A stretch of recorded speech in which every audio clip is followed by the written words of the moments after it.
Hey dog sport handlers, welcome to the Canine Handler Fitness Podcast. I'm your host, Liz Joyce, your go-to expert for all things dog sport fitness.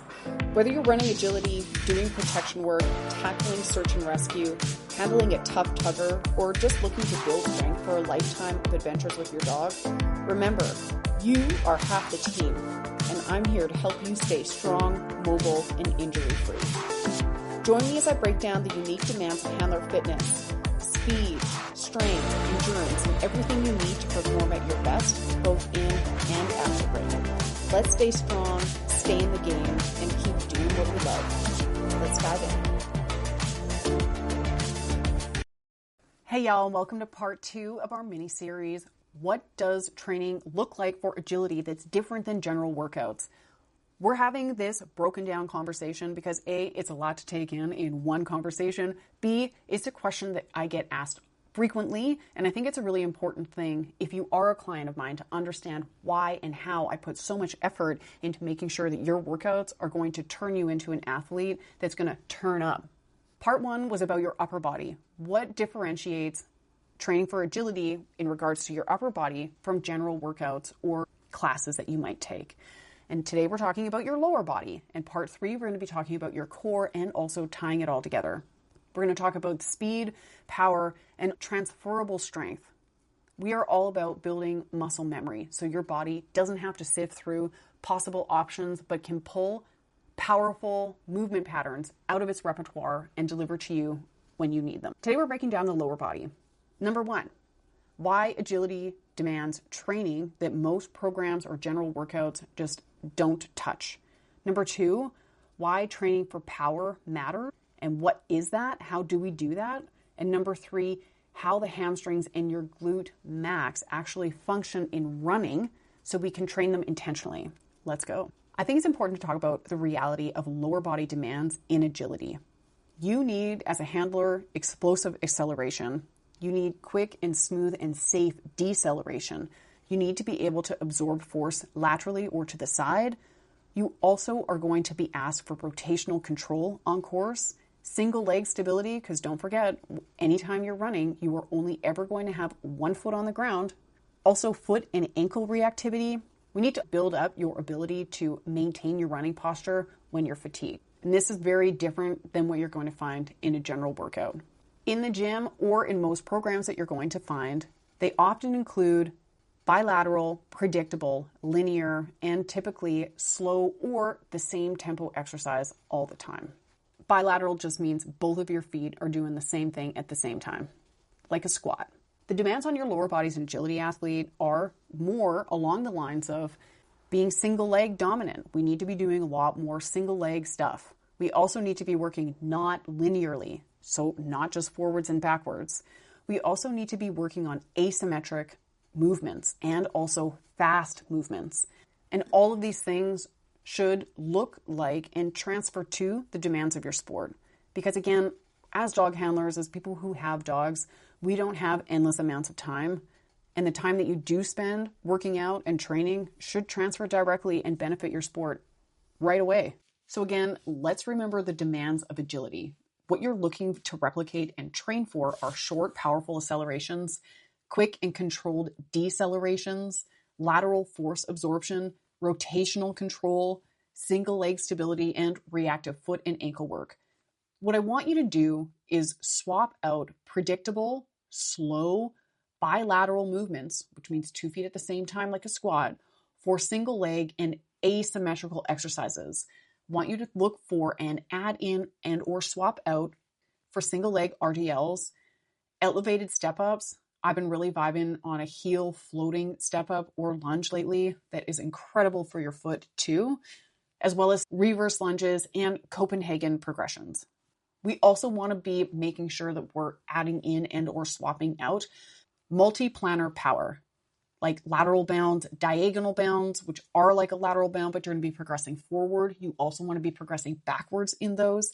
Skater hops are great examples of those. And if possible, short resisted sprints. It's important to seek out and prioritize drills that are going to force you to hold a running posture under fatigue. In addition to that, it's really important that you work adjusting the tempo and complexity to progress both your strength and coordination. These are my favorite ways to do that.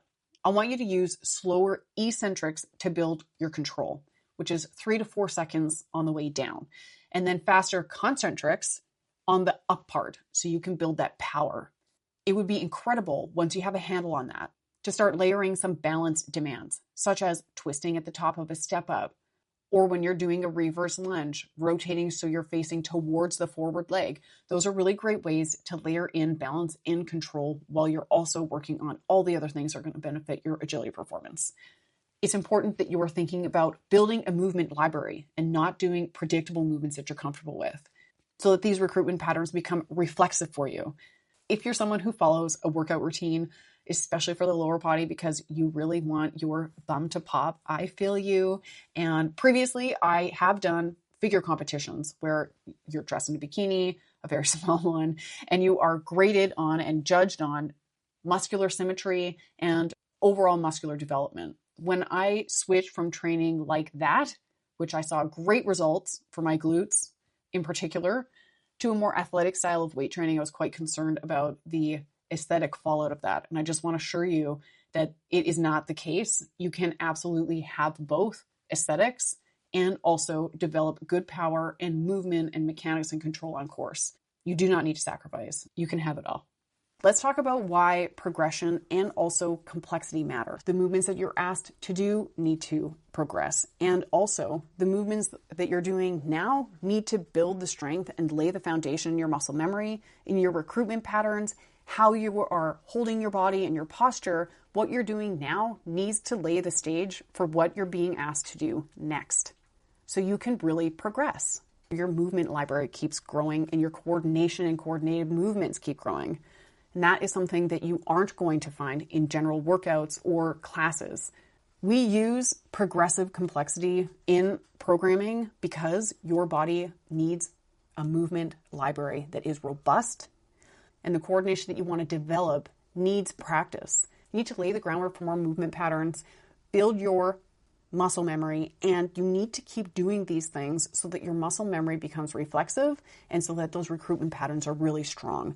And it's not uncommon for patterns to need refinement over time. Muscle memory is your nervous system learning to execute a pattern faster, more efficiently, and with less wasted energy.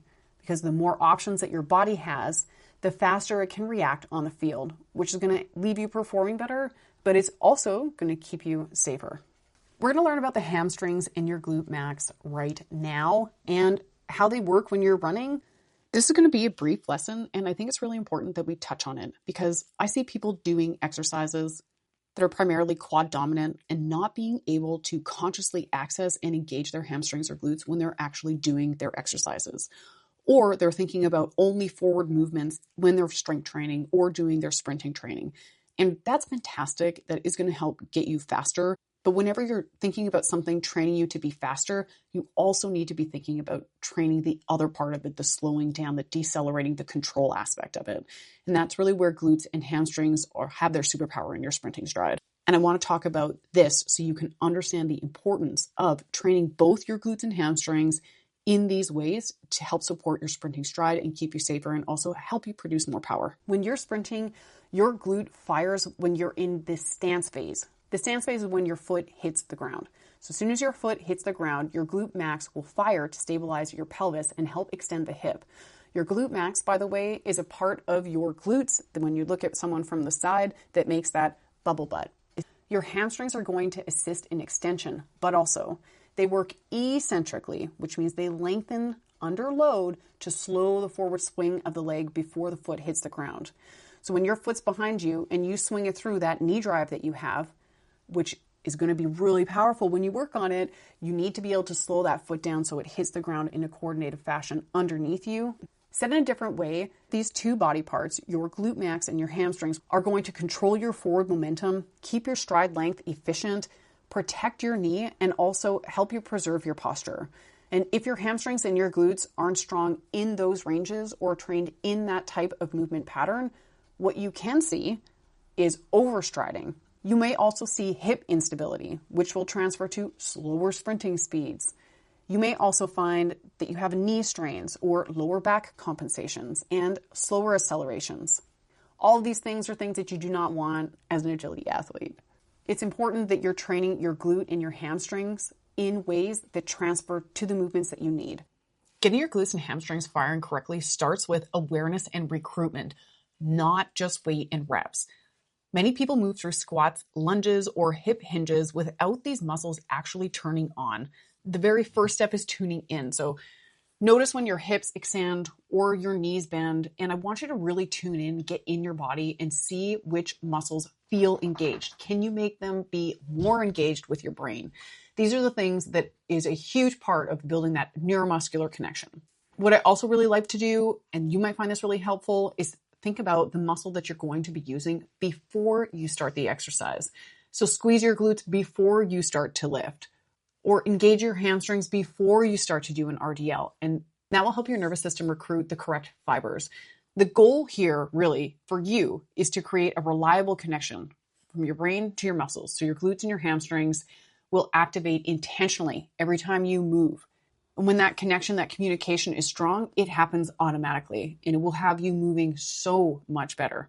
Once you can consistently engage them, I want you to start layering that awareness into your regular movement patterns.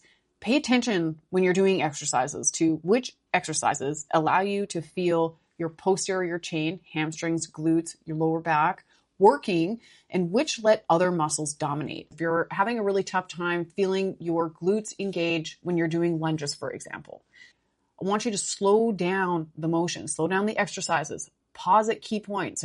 Over time, this will improve that neuromuscular control, which will make your glutes, hamstrings, and really any part of your body that you train like that stronger and also more reflexively active in your movement and in your sport. So the real thing here is about pre-engaging the muscles that you want to use in that movement before you start using that movement, getting in your body and paying attention to, can you feel them working? At what ranges can you feel them working? So you can really maximize your brain's access to the amazing power that is your body.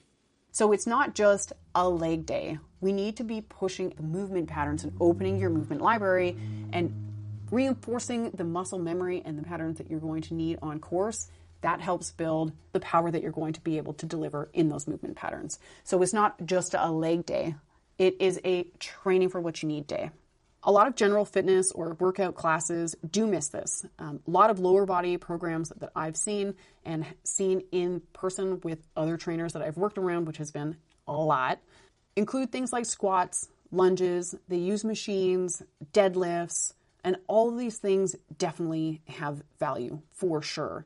But you also need to add speed and decelerating in a movement and be engaging muscles to make sure that you're training the actual muscles that you're using to decelerate.